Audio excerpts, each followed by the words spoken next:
अब देखिए, इन लोग का एजेंडा अलग है। ये चाहते हैं कि मनुवादी जो व्यवस्था है, मनुस्मृति है, उससे देश चले, लेकिन हम लोग उसको होने नहीं देंगे।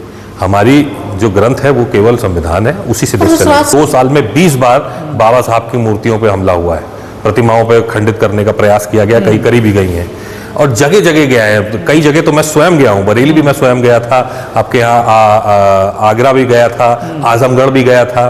तो ये सब देखने को मिल रहा है कि एक कोई जैसे कि एजेंडा बाबा साहब और संविधान के खिलाफ निकाल रखा है। जो शेड्यूल कास्ट को आरक्षण मिला है, तो इसका आधार बाबा साहब ने social and educationally backward classes के लिए कहा गया है। इसमें कहीं भी इकोनॉमिक फैक्टर नहीं, क्योंकि अगर इकोनॉमिक फैक्टर होता तो उसमें लिखा होता संविधान में। जो संविधान में लिखा है वो हमारे लिए पत्थर की लकीर है।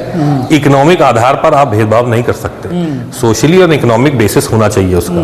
तो क्रीमी लेयर के तो मैं बिल्कुल उसके खिलाफ हूँ। जो दूसरा सवाल था आपका, रिजर्वेशन एंड प्रमोशन, तो वो बहुत महत्वपूर्ण है। भी आवाज क्यों उठ रही है? क्योंकि देखा जा रहा है कि प्रमोशन में दिक्कतें आ रही हैं, जबरदस्ती जात के आधार पर देख करके, और लोगों को रोका जा रहा है, प्रमोट नहीं किया जा रहा है।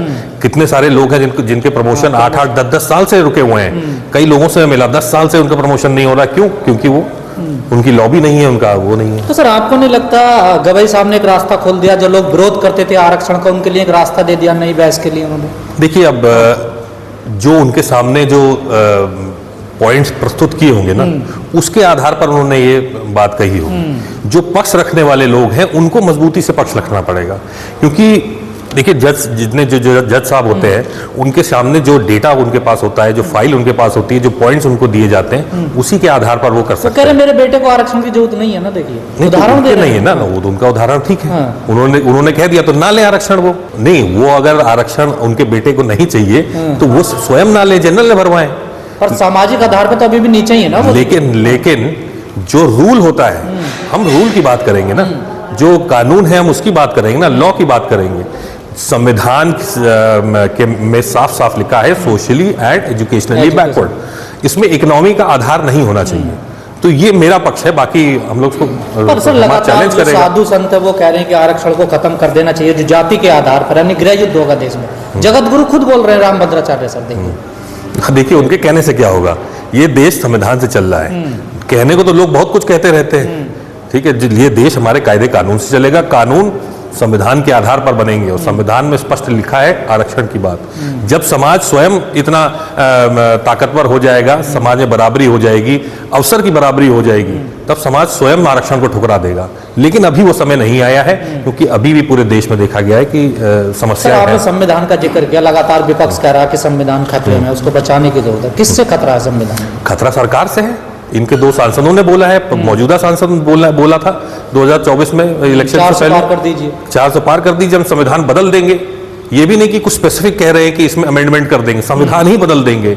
और मौजूदा सांसदों ने कहा ना, तो पद पे है, रिस्पॉन्सिबल पद है उनका। सलाहकार ने भी बोला था मोदी जी के। सलाहकार ने, सब बोल रहे हैं, इनके ऑफिशियल पोस्ट में वो था।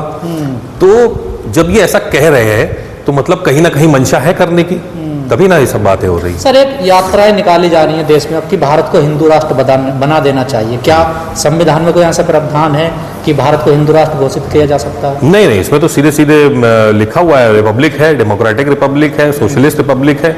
इसमें धर्म के आधार पर कोई संभावना ही नहीं है। और अगर अब देखिए, इन लोग का एजेंडा अलग है। ये चाहते हैं कि मनुवादी जो व्यवस्था है, मनुस्मृति है, उससे देश चले, लेकिन हम लोग उसको होने नहीं देंगे।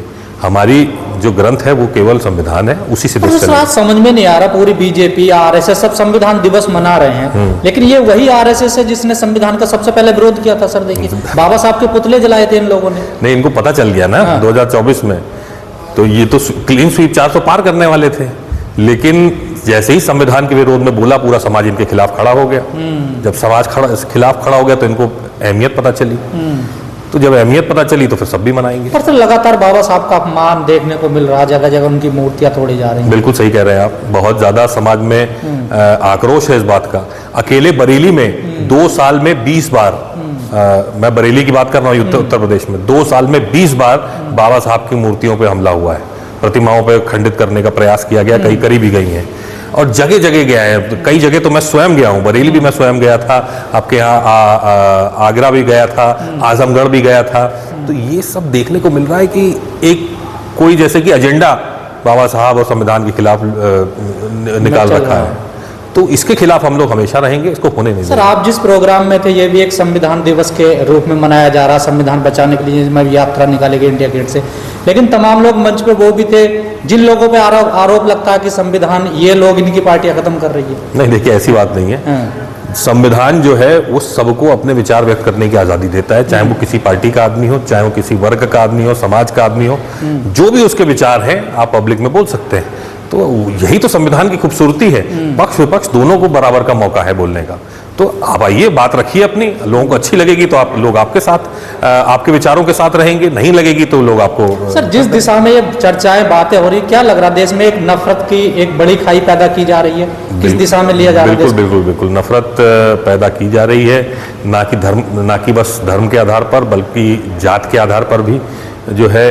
देखिए राजनीति में इस सब का इन्वॉल्वमेंट नहीं होना चाहिए, धर्म और जात का नहीं होना चाहिए। जो आपका एजेंडा है, देश कैसे आगे बढ़े, कैसे हमारा युवा आगे बढ़े, कैसे दबा कुचला डिप्रेस क्लासेस जो है उनका डेवलपमेंट हो, किस तरह किसान का डेवलपमेंट हो, महिलाओं का डेवलपमेंट हो, इन सब पे चर्चा होनी चाहिए। ये एजेंडे चुनाव के होने चाहिए, ना कि धर्म और जात के आधार पर। सर देश में क्या अभी जातिवाद है, जिस प्रकार लोग कह रहे हैं कि अब जातिवाद है, कहाँ खत्म हुआ है जातिवाद?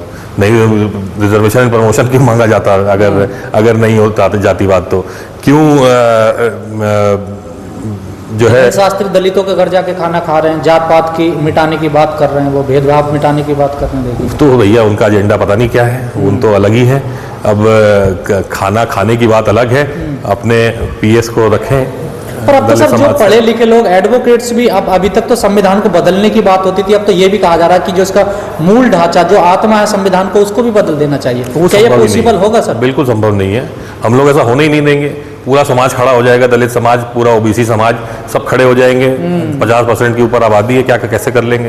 पर सर समाज तो आप बटा हुआ है ना, देखिए सर। नहीं, देखिए जब संविधान की बात आएगी, जब इसको उनके हक को छीनने की बात आएगी तो सब एक हो जाएंगे। सर दिल्ली में तमाम बाबा साहब के नाम के स्कूलों को बदल दिया गया है, यहाँ की सरकार ने, कोई विरोध नहीं हुआ सर, कुछ नहीं हुआ? नहीं, विरोध हम लोगों ने किया है, हम लोग आगे भी करते रहेंगे और यहाँ पे भी तो प्रस्ताव मीटिंग में पास हुआ है कि जो है इसको चेंज किया जाए। देखिए मैं महासंघ के सभी पदाधिकारियों को आज बधाई देता हूं कि संविधान दिवस के उपलक्ष्य में इतना बड़ा कार्यक्रम किया, समाज में बहुत बड़ी मैसेज गई है और आगे भी कार्यक्रम होना चाहिए ताकि हमारा समाज संविधान दिवस पे जागरूक पैदा करे।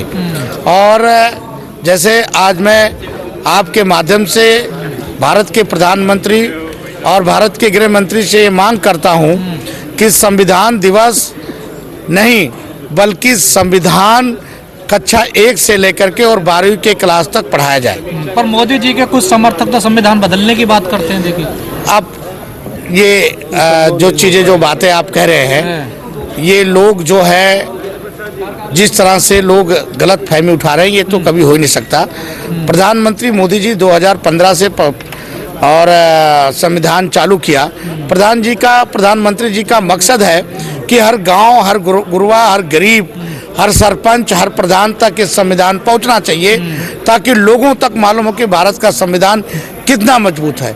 मैं आपके मीडिया के माध्यम से बताना चाहता हूं कि जो लोग कहते हैं संविधान खत्म हो जाएगा या संविधान खतरे में है, आपको मैं विश्वास दिला देना चाहता हूं कि जब तक इस देश का प्रधानमंत्री नरेंद्र मोदी है, संविधान पर कोई उंगली नहीं उठा सकता। सर यहाँ हिंदू राष्ट्र बनाने की बात हो रही है। देखिए हिंदू राष्ट्र मोदी जी नहीं बना रहे हैं, भारत अखंड भारत है।